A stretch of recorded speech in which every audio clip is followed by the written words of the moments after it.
well-done horror movie is the toughest to find out of any genre. The simple truth is, scaring people, especially adults, is difficult because it's simply too easy to remove yourself from the experience by remembering that it's only fiction, thereby distancing yourself from the content once the movie ends. But every so often there are an elite few that transcend this idea and scare you not only in the moment but continue to haunt you even after the movie is over. The first Paranormal Activity was one of the best movies of 2009, relying on atmosphere, suspense, visceral sound effects, and legendarily dumb boyfriends to creep you out. It joins the ranks of Jaws and the Blair Witch Project for forever ruining what are normally enjoyable everyday hobbies. Jaws made you afraid to go swimming, Blair Witch made you afraid to go camping, Elektra made you afraid to watch anything with Jennifer Garner, and Paranormal Activity made you afraid to be in your own house. Its pacing, while slow, builds continuously, and what starts as almost playful encounters eventually escalates into an all-out aggressive and hostile entity hell-bent on terrorizing both the couple in the house and us. It masterfully utilizes sound, interjecting jolting sound effects which, in a theater setting anyway,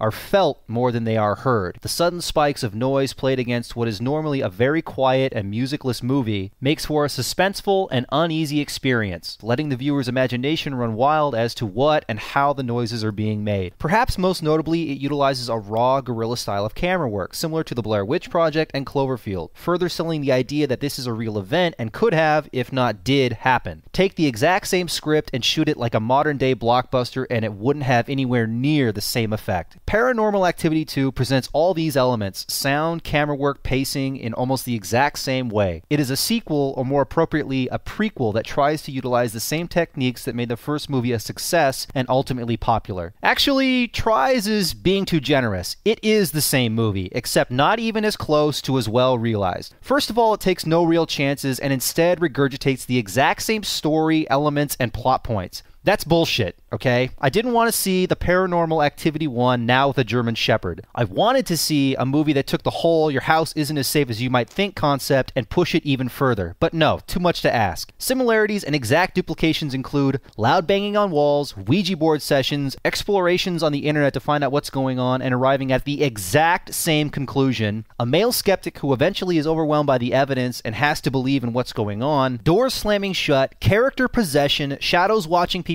sleep, and my personal favorite, instead of a pretentious psychic who gives some insight into what's going on, a Mexican housekeeper who babbles on about bad spirits in Spanish and tries to keep them out by lighting a candle. I mean, the thing can shake houses and throw people down flights of stairs, but a smoking candle, there's no denying that would keep anyone out and scare anyone off. The movie is also way too funny. While it's true that humor helps soften the tension and make the characters more likable and relatable, this movie intentionally or unintentionally makes us laugh so much that we never really get a chance to get invested or be frightened except in a carnival ride jump out and surprise you kind of way. It becomes the only cheap way it can scare you because it screwed up the tension and is so formulaic and identical to the previous movie that you know what's coming well before it happens. It was also a huge disappointment to see this budding franchise digress so quickly to what has now become one of the most overly used movie cliches in horror. The possessed or evil baby. I don't know who started this or what this is about, but for whatever reason, if you're a horror movie in the modern era, you simply aren't complete without a child of some kind running around and trying to creep everybody out. But probably its greatest failure and most annoying feature is that it offers explanations for all the mysterious and intriguing questions set in the previous movie, including the demon's interest in the baby, which, by the way, demands some huge leaps of faith as far as the characters are concerned, and because, of course, it wasn't enough to screw up the sequel, the origins of the burnt photo found in the attic are fully explained, as well as the demon's motivation for haunting and eventually possessing Katie. Bravo, Paramount. You couldn't just trust the viewer enough to realize that speculation and mystery is what's scary, not a forced and blunt explanation. Paranormal Activity 2 is a totally safe and mediocre addition from start to finish. Its lack of originality and unwillingness to expand on its own universe doom it from the very start. If you were a fan of the first movie and you want it to have any chance of being scary, you need to see it in the theater. The jolting sound is the only thing that saves it from being an otherwise totally avoidable DVD release. Watch it only if you're a fan of general horror movies or cheap carnival rides. Either way, you'll feel totally fine once the experience has ended.